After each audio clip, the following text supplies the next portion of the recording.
natuto ako at saka tipid pa ako. Sa rear, long nose lang. Itong socket na 12, socket rings, Y rings, 10, at saka itong 4mm Allen rings. Kung gusto nyo silipin, every time titigil kayo sa long ride, sikwatin nyo lang to, ganyan. Kita na. Gano'ng kakapal yung brake pad mo dito sa kaliwa at saka sa kanan.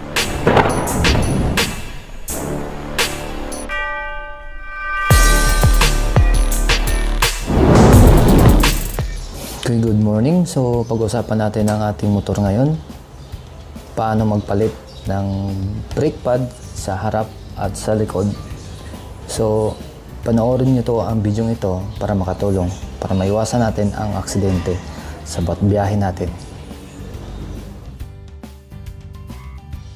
Sa video ito ay magtuturo ako upang maging gabay na to, kung paano magtanggal at magkabit ng brake pad sa likod at harap ng ating RFI. Ano ang mga kailangang tools?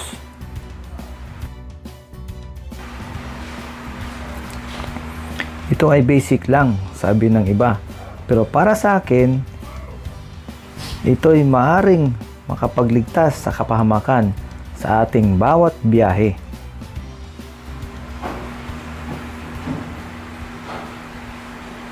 Ito ay isa sa pinaka-importante na dapat i-check bago tayo mag-rides.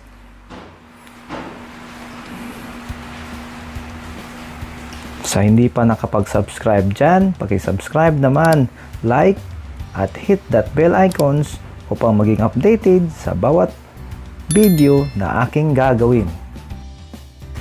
Tara, umpisahan na natin ang video. Sa rear, long nose lang. Ito. Para to sa mga baguhan ha, hindi pa maalam, bagong purchase na RFI.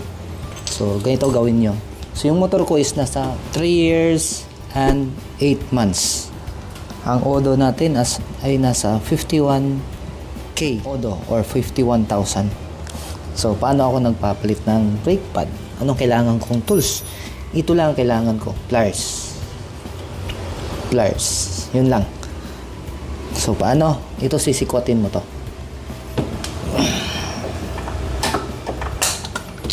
Yung kaya ng kamay, kamayin. O yan, natanggal natin ang cover para hindi pasukin ng dumi dyan. Make sure na picturean nyo to. Itong portion na to. Make sure na picturean nyo to. Dapat ay nasa loob ang itong stainless bar. Hindi ko alam kung anong tawag na dito. Ito ay nyo para malaman na sa loob. Pag ito kasi nailagay sa labas, hindi siya ipit. Ang mangyari, pag ginamit nyo, nakalock na, nakalagay ng brake pad, nasa labas siya, maingay siya habang tumatakbo. Tingnan may kumakalansing. So, yun ang dahilan. Make sure na pag nagpalit kayo niyan, tapos hindi nyo malagay itong maayos, pag maingay, balikan nyo yung ginawa nyo. Sundin to. Okay. Meron tong lock sa likod. Papakita ko sa picture ito. Ito yung lock. Ito yung lock. Make sure tong lock na to ay nandyan palagi kasi one time nangyari sa akin is natanggal to. Yung lock. Ito ay lumabas. So, dati nangyari sa akin yan. Butit nakita ko. So, make sure na yung lock nito hindi siya basta matatanggal. So, ang gagawin natin, hugutin natin to. Kasi may butas to dito eh. Hilahin natin. Ganun lang. Pag hindi kaya dito, doon sa kabila. Yun.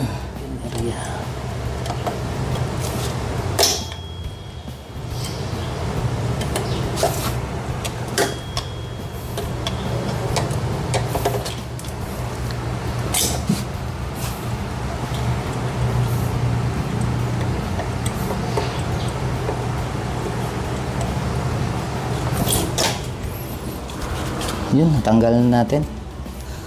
So, ibabalik din natin to ha. Ganun lang kasimple. Yan.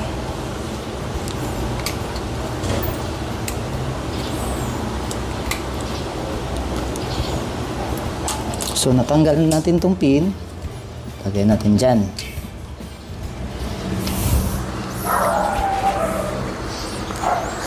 Sa rule sa pagdismantle, kung ano yung unang tinanggal mo, yun ang pinakahuli.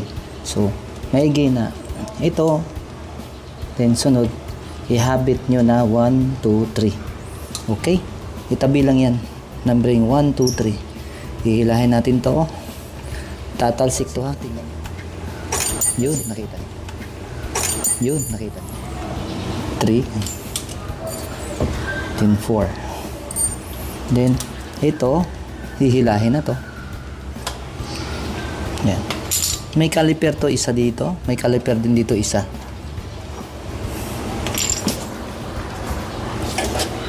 Kung kapain dyan may bilog din dito. Yan.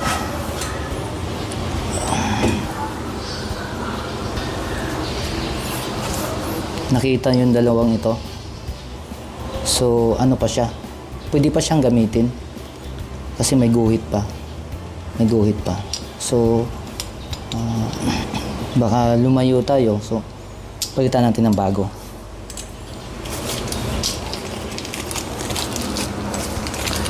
Ito yung bago natin. So, basic lang to na preparasyon. So, kaya nyo gawin yun to bago kayo magbiyahe or mag-check kayo sa motor nyo para ma-maintain siya. Kasi, counter ko to na sobrang nipis na siya. So, almost tumatama siya sa bakal. So, at least, tayo marunong na tayo magpalit ng brake pad. Importante kasi ito sa bawat biyahe.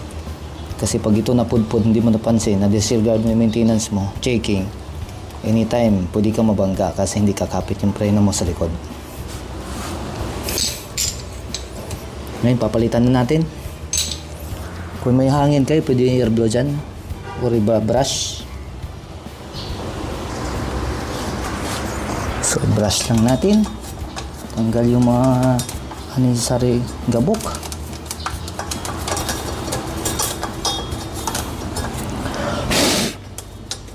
Ito basic lang to, basic. Pero pag ito napabayaan mo, ang mangyayari, aksidente.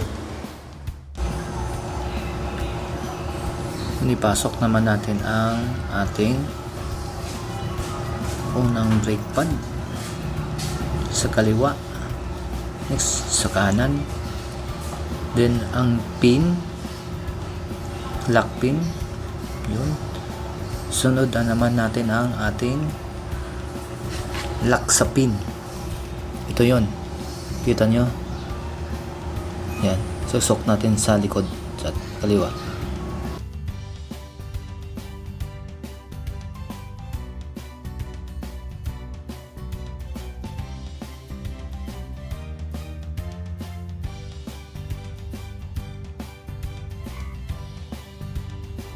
Dapat nakalock. Kita nyo yung last, ang ating cover, kasi okay na yung pin. Kita nyo yun, kita nyo yun. So yan, itago natin yan. Tapos next ay itong cover. Make sure na may tunog siya. Okay, yun lang, kasimple. So, anong kailangan? Pliers lang. Tapos, kung gusto nyo silipin, every time titigil kayo sa long ride, sikwatin nyo lang to, ganyan. Kita na.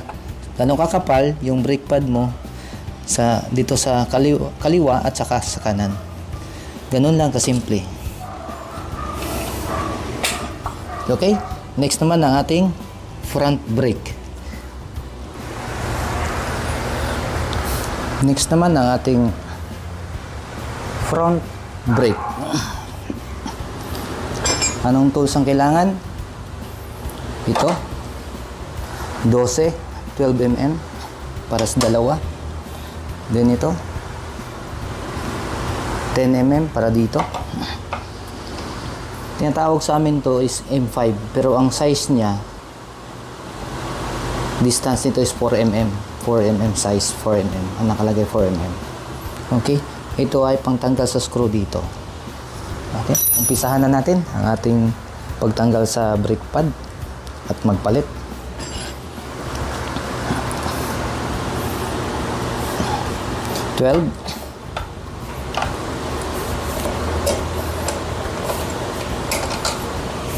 One.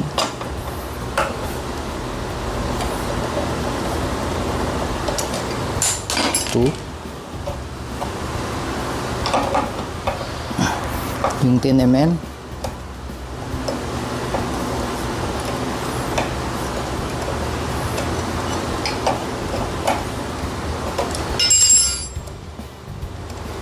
Galing sinabi ko, ang pinakaunang tinanggal, yun ang pinakahuli. Then dito 1, 2, 3 yung mga parts na tinatanggal natin. So yun, hilahin mo lang to, itabi konti para lumabas. Yan, nakalabas na. And then ito ay yung sinasabi ko kanina na 4mm size or M5.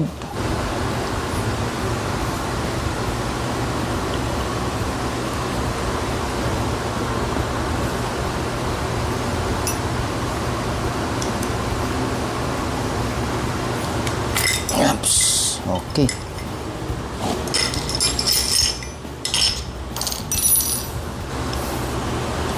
Yung kita nyo yung tatlo. 1, 2, 3. Kunting kaalaman pala. Para malaman natin pag piniga natin yung front, alin ang gagalaw. Pag piniga natin ang rear, alam natin kung ano ang gagalaw. Okay?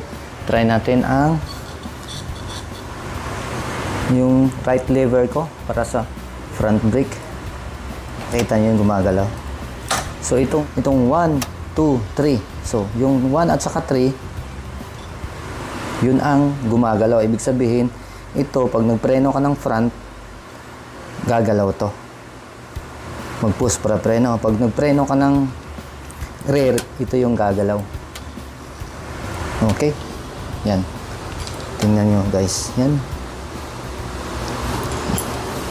Again, sikotin natin to para bumalik. Yan. Pati yung kabila. Oops. Ganda.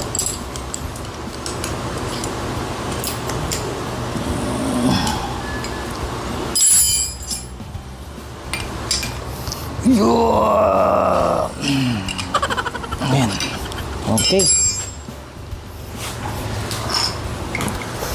Ito yung natanggal nating brake pad. Makapal pa siya pero hindi na pantay yung may mga kanal-kanal. So lagi ako nagpapalit ng brake pad. Pag tingin ko may kanal na siya, kahit hindi pa pudpud, pinapalitan ko na. Tulad nito,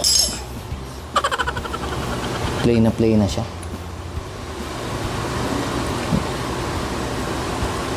Binawasan ko to para mag plain. At siya naman may kanal na ilalim. So kung alin yung makintab, ibig sabihin nyo tumatama. Itong rough hindi siya tumatama kasi ang ating disc ay hindi na siya pantay. Check nyo, hindi na yan pantay as galing sa original. So nagtanong na ako dyan, ang halaga ng ating disc, yung display ay nasa 1.2 yata o 1.3, basta lagpas 1,000. So gusto ko siyang mapakinabangan muna bago gagastos ng malaki. Kaya naman na natin. So ang ginagawa ko na lang, nag-grind lang ako dito para hindi siya maging katulad mag-plain. Okay, palitan na natin, kakabat natin. So ito naman brush lang, hindi ko siya nilagyan ng CVD cleaner para hindi papasok madumihan to dito, kasi more on ano yun, sensitive sa mga lalong gasket. Brush lang ng brush. Brush. Pag na-brush mo na yan, nalinis mo na yan, tingin makintab na yun. At sakto, paalala ha, kita nyo para siyang may lock dito. Dapat yung pad mo, yung dito sa right side, ay nakapasok siya doon. Yun ito kasi nang babalik pagkatapos magpreno, para siyang spring. So, ngayon ay kakabit na natin. So, ngayon, isa lang to ditong lock. Ito lock. Yung parang nag-spring na magtutulak. Sa right side yan. Ito naman. Tandaan nyo ha ito. Itong portion na yan. Yan. Portion na yan. Tandaan nyo. Ay, dito siya nakasalpak. Diyan. Kita nyo ito. Itong portion na ito. Yan. Yan. Yan. Yan. Ha. Ganyan. Okay, pasok na natin.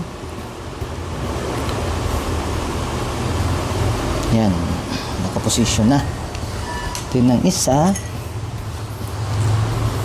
Ito, ganyan. So, yung inner shell dito, ito malaki. Palabas, ito paloob. Tsaka ito, pangalawa dito. Make sure, pag naglagay ka, itong sinasabi ko, itong portion na to. Yan, at saka yan. Okay. Yun. Ilang beses na ako nagpapalit nito. Kaya sanay na. So sa mga hindi pa nakapagpalit, ito gawin nyo. Sa mga lagi nagpapalit dyan, okay na yun. Pag ginagawa mo yung bagay na dapat sa shop na sana, ang sa shop ang kumikita, tapos sila ang natututo. Anday pag tayo ang naggumawa, natututo tayo. At saka nami-maintain natin ng maayos yung ating motor. Yun lang ang kaibahan. So ginagawa ko yung mga bagay minsan na tingin ko kaya para natuto ako at saka tipid pa ako. Yun ang purpose. Natuto ka na, nakatipid ka pa, pwede mo pang i-share sa ibang mga motorista. Yun ang kagandahan. Okay, nakalock na using 4mm. Ngayon, salpak na natin. Ngayon, kakabit na natin ito. Yan. Ngayon, kakabit na natin ha. Ito.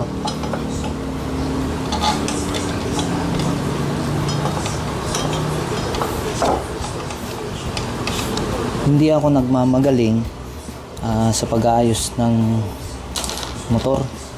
Gusto ko lang i-share. Kung may mga iba kayong idea na kayong nakakaalam, mas maganda i-share nyo rin. Hindi naman to para sa sarili natin, kundi i-share natin para sa ibang tao. Yan, nahipitan natin 1, 2, then 3.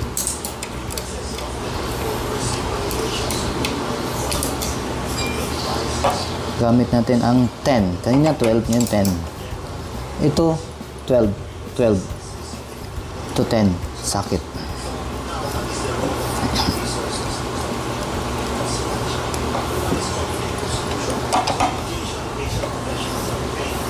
Okay, tapos na.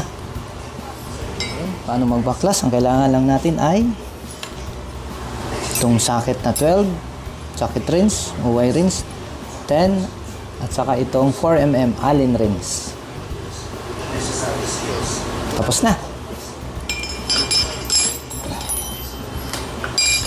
Kung hindi pa kayo nakasubscribe sa aking YouTube channel, don't forget to like, subscribe, and click that notification bell para updated kayo sa lahat ng mga videos na aking upload.